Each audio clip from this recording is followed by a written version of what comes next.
Ano mas mataas? Addition o multiplication? Ha? Ha? Ano mas mataas? Addition o multiplication? Multiplication. Bakit? Siyempre, ang addition, magka-plus-plus. Plus-plus ka din. Eh, yun, i-multiply mo na eh. Mas madami mo na. Kunyari, 100, multiply mo sa 100. O, diba? Mali. Ano? Addition. Bakit? Tignan mo.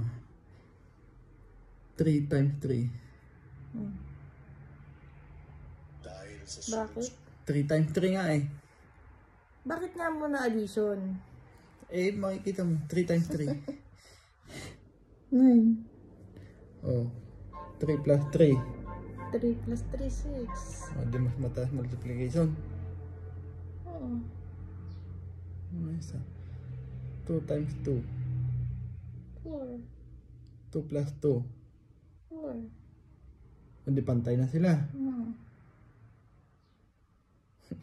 1 times 1. 1. Oh. 1 plus 1. 2. Oh. Ano mas mataas? Addition.